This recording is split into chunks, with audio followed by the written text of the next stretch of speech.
पक्ष विपक्ष देख रहे हैं आप, मैं हूं आपके साथ नेहा दुबे। उत्तर प्रदेश में विधानसभा चुनाव नजदीक आते ही नेताओं की बदजुबानी बढ़ती जा रही है। समाजवादी पार्टी के नेता अबू आजमी ने प्रधानमंत्री नरेंद्र मोदी की 100 साल की बुजुर्ग मां हीराबेन मोदी को लेकर आपत्तिजनक टिप्पणी की, तो उधर अखिलेश यादव ने बाहुबली नेता धनंजय सिंह का क्रिकेट खेलते हुए वीडियो ट्वीट कर योगी सरकार पर निशाना साधा। धनंजय सिंह को यूपी पुलिस तलाश कर रही है। उन्नाव में समाजवादी पार्टी की एक चुनावी रैली के दौरान अबू आजमी ने कहा कि मोदी जी अपनी मां का सर्टिफिकेट तो दो, कहां पैदा हुई थी। सपा के महाराष्ट्र प्रमुख अबू आजमी उन्नाव के गंज मुरादाबाद में सपा नेता जूही सिंह के साथ प्रचार कर रहे थे। उसी दौरान उन्होंने ये बयान दिया। आजमी का ये आपत्तिजनक बयान सोशल मीडिया पर खूब वायरल हो रहा है और लोग उनकी तीखी आलोचना कर रहे हैं। इस दौरान सीएए और एनआरसी के मुद्दे पर बात करते हुए आजमी ने कहा कि यह आरोप लगाया कि बीजेपी के लोग हिंदू और मुस्लिम के बीच दरार पैदा करने की कोशिश कर रहे हैं। जनसभा के दौरान अबू आजमी मुस्लिमों को बरगलाने की कोशिश करते देखे गए। उन्होंने कहा कि 500 सीटें जीतकर मोदी फिर से शासन करना चाहते हैं, जिसके लिए वो एनआरसी जैसे बिल लाएंगे और आपसे पूछेंगे कि आपके पूर्वज कहां पैदा हुए थे। मोदी जी अपनी मां का सर्टिफिकेट दिखाओ, वो कहां पैदा हुई थी। कट्टर इस्लामी मानसिकता वाले आजमी अपनी विवादास्पद बयानबाजी के लिए मशहूर है। उधर अखिलेश यादव भी योगी सरकार को घेरने का कोई मौका नहीं छोड़ रहे हैं। राज्य में विधानसभा चुनाव से पहले जहां गुंडे माफियाओं को टारगेट कर जहां बीजेपी समाजवादी पार्टी को लगातार घेर रही है, तो वहीं अब अखिलेश ने पलटवार किया। सपा अध्यक्ष अखिलेश यादव ने एक वीडियो ट्वीट कर यूपी की योगी सरकार पर और उसकी मंशा पर ही सवाल खड़े कर दिए। ये वीडियो 25,000 के इनामी बाहुबली नेता धनंजय सिंह का है, जिसे यूपी पुलिस तलाश कर रही है। इसी बीच धनंजय सिंह को एक गांव में क्रिकेट खेलते हुए देखा गया। इसी को लेकर अखिलेश यादव ने योगी सरकार पर निशाना साधा। भगोड़ा घोषित किए जा चुके पूर्व सांसद धनंजय सिंह का वीडियो सामने आते ही सपा को बीजेपी पर सीधा निशाना साधने का एक बड़ा मौका मिल गया। इसे अखिलेश यादव ने फौरन लपकते हुए बीजेपी सरकार पर माफियाओं को संरक्षण देने का आरोप लगाते हुए और संबंधित ट्वीट किया, जबकि सपा ने लिखा फर्क साफ है, मुख्यमंत्री से जुड़े माफिया खेल रहे क्रिकेट। 25,000 के इनामी माफिया धनंजय सिंह सत्ता के संरक्षण में पुलिस की नाक के नीचे खेल रहे हैं खुलेआम। दरअसल आपको बता दें कि आसमान के नीचे खेल का मजा डबल इंजन की सरकार के बुलडोजर को नहीं मालूम इनका पता। दरअसल पिछले साल यानी 4 जनवरी 2021 को लखनऊ के विभूति खंड में कठौता चौराहे के पास अजित सिंह की गोली मारकर हत्या कर दी गई थी। इस मामले में कई आरोपी गिरफ्तार हुए थे और इसी के तहत ही धनंजय सिंह का भी नाम आया था। इसके बाद पुलिस ने धनंजय सिंह को भगोड़ा घोषित कर दिया। ऐसे में आपको बता दें कि गिरफ्तारी के लिए 25,000 रुपए का इनाम भी रखा गया है। तो उन्नाव की चुनावी रैली में अबू आजमी की जबान फिसली और अबू आजमी ने सरकार पर गंभीर आरोप लगाए। सीएए और एनआरसी के मुद्दे पर भी अबू आजमी ने अपना आपा खोया और तमाम तरह की बयानबाजी करते हुए वो दिखाई दिए।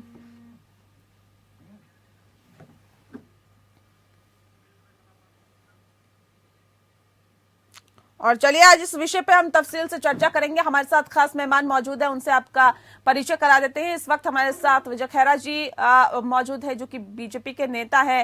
खेरा साहब, बहुत स्वागत है आपका। साथ ही हमारे साथ सपा के नेता भी मौजूद है। हमारे आपको बता दें कि सुधीर दुबे जी इस वक्त हमारे साथ मौजूद है। बहुत स्वागत है दुबे जी आपका भी। पहला सवाल मेरा विजय खेरा जी आपसे ही है। सर, ये जो बयानबाजी हो रही है, अबू आजमी की जो बयानबाजी, इसे कैसे आप देखते हैं? मैडम, मुझे अभी बताया 5 मिनट पहले, मुझे 5 बार पूछ लीजिएगा मुझसे। समाजवादी पार्टी के नेता अबू आजमी ने प्रधानमंत्री नरेंद्र मोदी की 100 साल की बुजुर्ग मां हीराबेन मोदी को लेकर आपत्तिजनक टिप्पणी की है। उनका ये कहना है कि उनकी मां कहां पैदा हुई, पहले वो बताए प्रधानमंत्री नरेंद्र मोदी। अब हरकत पर आ गए हैं ये लोग। कहां पैदा हुए प्रधानमंत्री, अब इनको होश आया है। जो 3 बार मुख्यमंत्री रहा है गुजरात का, तब इनके समझ में नहीं आया।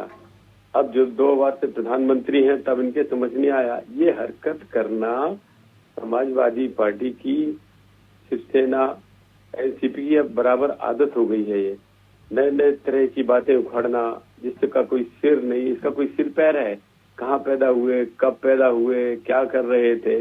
अरे जनता जिसको 3-5 बार चुन चुकी है, मुख्यमंत्री, प्रधानमंत्री, ये सब बातें पूछने की बात है। हमसे पूछने लगे, आपसे पूछने लगे आप कहाँ पैदा हुए, कोई मतलब है इसका?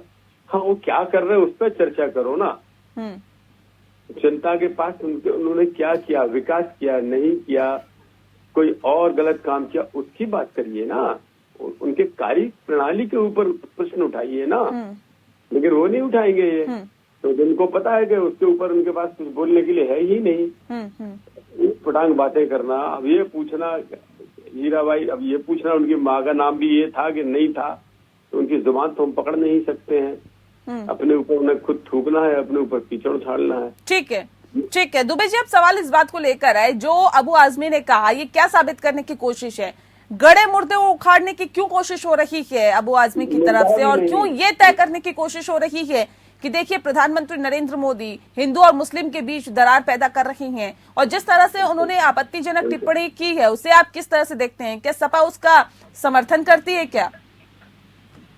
नेहा जी, मैं एक बात ये कहना चाहता हूं कि जिस तरह से सीए और एनआरसी पे पिछले दिनों काफी बहस, राजनीतिक बहस हुई, और इस बात पर तमाम राजनीतिक पार्टियों के अपनी अपनी दलीलें और अपने अपने पक्ष और विपक्ष में जो है बातें कही, और अबू आजमी साहब ने उसी परिप्रेक्ष्य में अगर एक बात उदाहरण स्वरूप कही है, तो इसको उस तरह से नहीं देखा जाना चाहिए कि वो प्रधानमंत्री जी की माँ है या वो 100 साल की बुजुर्ग हैं, उनका अपमान कर दिया।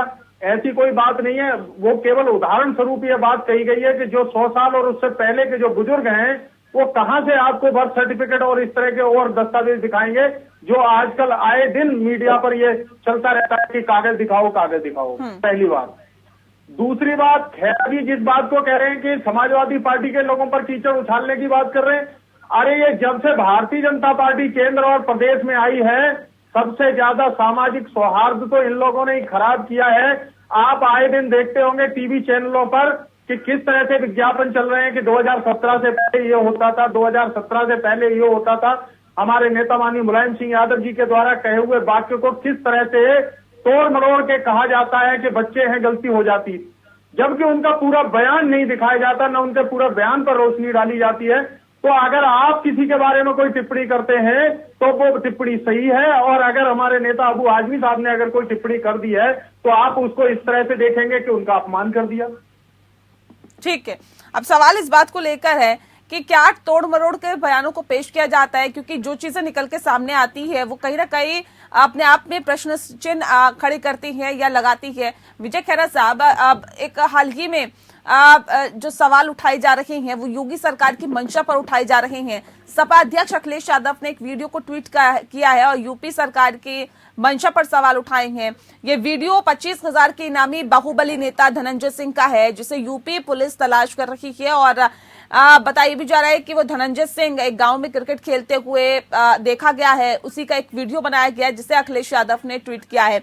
एक भगौड़ा, एक ऐसा कहीं ना कहीं अपराधी जो कि भगौड़ा घोषित कर दिया गया है, उसके बावजूद भी एक गांव में वो क्रिकेट खेल रहा है, पुलिस उसे ढूंढ पाने में नाकाम साबित हो रही है। जीरो टॉलरेंस की बात की जाती है उत्तर प्रदेश सरकार की तरफ से, लेकिन ये जो वीडियो सामने आई है 25,000 जिसपे इनाम घोषित है, वो गांव में खुलेआम क्रिकेट खेल रहा है।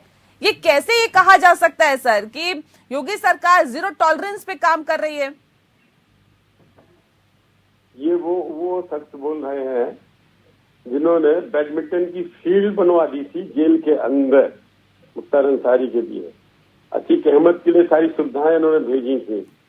ये वो बात कर रहे हैं जिन्होंने अपराधियों को खुद पाला है, जिन्होंने। अरे खैरा साहब, आपके राज्य में तो जेलों के अंदर सरेआम हत्याएं हो जाती हैं। आपके राज्य में तो जेलों के अंदर हथियार पहुंच जाते हैं, सरेआम हत्याएं हो जाती हैं। आप कैसी बात कर रहे हैं? बैडमिंटन खिलवाने वाले लोग 15-15 साल तक सरकार की सारी जमीनें कब्जा करवाने वाले मुख्यमंत्रियों, उसमें आ जाओ तुम। अब अंदर हो गए ना सारे के सारे भीतर। अब आपके पाले हुए जितने गुंडे थे एक एक करके, आपका तो उप मुख्यमंत्री भी इससे भी घटिया इतिहास में फंसा पड़ा है, जिसकी अभी हम बात कर रहे थे। 85 केस हैं, अब 90 हो गए हैं उनके ऊपर। सारी सरकारी जमीनें कब्जा कर ली और खुद आपके मुख्यमंत्री जी ने करवाई उनको। हमको बता रहे फूलन देवी की 100 केस, 80 मर्डर केस किसने माफ किए थे? तुमने। संसद की सीट तुमने दी थी। तुम बात कर रहे हो इस बात की? वो तो देर सवेर पकड़ा ही जाएगा। वो योगी राज में कोई बच नहीं सकता, चाहे कितना बड़ा बदमाश हो चाहे छोटा हो। नहीं, लेकिन विजय खेरा साहब, अगर आप लोग इस तरह की बात करेंगे कि उनकी सरकार में जी ऐसा हुआ था कि बैडमिंटन का कोर्ट बनवा दिया गया था, तो सवाल इस बात को लेकर है, क्या आपकी सरकार से इस तरह के उम्मीद की जा सकती है, या ये कहा जाए कि अगर तख्ता पलट हुआ, सत्ता पलटी गई, तो क्यों पलटी गई सर? कुछ तो कोताही बरती गई होगी उस सरकार में, और आपको बिठाया गया तो आपसे तो उम्मीदें होगी ना। अगर आप भी ऐसा ही करेंगे तो फिर आप में और उनमें क्या अंतर रह गया? हम तो जनता की उम्मीदों पे अगर खरा नहीं उतरते तो दोबारा लोकसभा में चुन के नहीं आते। हम तो खड़े उतरे ही हैं। हमने तो सर, कसौटी तो अभी है ना, अब कसौटी है सर। अब आप अब जनता परखेगी कि क्या आप उनकी उम्मीदों पर खरे उतरे हैं या नहीं। लोकसभा चुनावों को देख के तो ये नहीं कहा जा सकता ना सर। लोकसभा चुनाव भी उत्तर प्रदेश में ही हुए थे सर, वो पूरे देश में हुए थे खैरा साहब, सिर्फ उत्तर प्रदेश की बात मत करिए। प्रधानमंत्री को चुनने के लिए हुए थे अभी। हाँ ठीक है, प्रधानमंत्री चुनने के लिए ही हुए थे, लेकिन उसमें इनकी तो 5 ही सीटें रह गई थी ना। मैं ये कह रहा हूँ उन्होंने जो किया वो अलग बात है। आप हमसे जो जवाबदेही मांग रही हैं मैं उसकी बात कर रहा हूँ कि कानून व्यवस्था इतनी अच्छी उत्तर प्रदेश में कभी नहीं रही, और पिछली वाली से तो 1000 गुना बेहतर है। सारे अपराधी भीतर हैं और एक एक करके एक भी नहीं छोड़े जा रहे हैं। यहाँ तक इनका सवाल है धनंजय सिंह जी का, इनके पीछे भी पुलिस लगी हुई है। बहुत बार ऐसा होता है कि इन लोगों के ऐसे रसूखात होते हैं, बहुत बार ऐसा होता है कि इन लोगों के पास ऐसे सिस्टम होते हैं जो राजनीतिक रूप से या धन से बाहुबली होते हैं, या जो गुंडे हो जिनके गवाही नहीं मिलते पकड़ने के लिए, इसलिए कभी कभी उनमें समय लग सकता है। लेकिन धनंजय सिंह के ऊपर इनाम भी है, पुलिस भी पीछे लगी हुई है, और वो तो आज नहीं तो कल पकड़ा ही जाना है। लेकिन मैं उनकी बात कर रहा था कि ये प्रश्न आप कर रहे हैं मुझे ठीक लग रहा है, लेकिन ये मैं सवाल मेरा ऐसा, ये प्रश्न वो कर रहे हैं जो सारी जिंदगी सरगना रहे ऐसे लोगों को, जो पालते रहे ऐसे लोगों को, जिन्होंने ऐसे लोगों को ढूंढ ढूंढ के पद दिए, मंत्री बनाया, टिकट दिए, वो ऐसी बात अगर करें तब की बात मैं कह रहा हूँ। और दूसरी बात, अभी ये उसको भी डिफेंड कर रहे हैं, यानी प्रधानमंत्री की माँ के बारे में पूछ रहे, शिक्षे रूल में कब किसने बोला शिक्षे कानून में ये सब है? किसने बताया? 71 से पहले की तो बात ही नहीं है। आपको तो होश ही कुछ नहीं है, पता है ही नहीं। आप जिस तरह से कोवैक्सीन के ऊपर बरगला रहे थे जनता को, उसी तरह से आप फिर बरगला रहे शिक्षे कानून के ऊपर भी। आपके उस बरगलाने का असर होने वाला नहीं है। अरे कौन कहता है जो हिंदुस्तान में पैदा हुआ वो बाहर जाएगा? किसने बोला? ये कब बोला है? तो आप ठीक है सुधीर दुबे जी, एक आधा अपराधी अगर बचा भी है तो वो भी अब योगी आदित्यनाथ की सरकार के अंदर कहीं नहीं जाने वाला, वो जाएगा सीधा जेल के अंदर, ऐसा कहना है खेरा साहब का। और आपके नेता बदजुबानी पर उतर आए हैं। अगर कुछ कमियां और खामियां हैं उन पर काम किया जा रहा है सर, लेकिन क्या बदजुबानी करना ठीक? नेहा जी देखिए, मैंने पहले भी कहा है खेरा साहब पर उम्र का असर है। जो इस तरह से न्यूज चैनल पर बैठ करके, एक तो जो उनकी भाषा है, मैं समझता हूं कि वो भाषा उनकी ठीक नहीं है। दूसरी बात ये है कि ये जो बात कर रहे हैं कानून व्यवस्था की, इनके राज्य में तो उत्तर प्रदेश की जेलों के अंदर हथियार, जेलों के अंदर सिम कार्ड, मोबाइल तक पहुंच जाते हैं, और जेल के अंदर इनके राज्य में ही हत्याएं तक कर दी जाती हैं। और इनके जो गृह राज्य मंत्री हैं केंद्र सरकार में, वो जो है ना, उनके बेटे पर साफ ये आरोप तय हो चुका है कि उनके बेटे ने किस तरह से किसानों के ऊपर अपनी गाड़ी चढ़ाई और उनके हथियार से, उनकी राइफल से किस तरह से वहां फायर हुआ, ये बात भी अब सिद्ध हो चुकी है। SIT के खुलासे में यह बात बिल्कुल साफ हो चुकी है। और अगर बात करें हम चिन्मयानंद जी की और बात करें हम सेंगर जी की, जो बलात्कार के केस में जिनके ऊपर आरोप तय होने तक भारतीय जनता पार्टी के सदस्य बने रहे हैं, और जहां तक विकास की बात है कि जिस तरह से विकास कार्यों में, जिस तरह से किसानों की आय दोगुनी करने में, जिस तरह से महिला सुरक्षा में, जिस तरह से बेरोजगारी में और महंगाई में सरकार फेल हुई है, उस तरह से जो है कानून और व्यवस्था के मामले में भी उत्तर प्रदेश की बाबा जी की सरकार पूरी तरह से फेल है। अबू आजमी के बयान का आप लोग समर्थन करते हैं क्या? अबू आजमी का बयान क्या समाजवादियों का बयान कहे, समाजवादी पार्टी का बयान कहे क्या? सुधीर दुबे जी, मैं आपकी बात को सुन नहीं पाया हूं। अबू आजमी का बयान क्या समाजवादी पार्टी का बयान कहे या फिर उनका निजी बयान है? क्लियर कर दीजिए।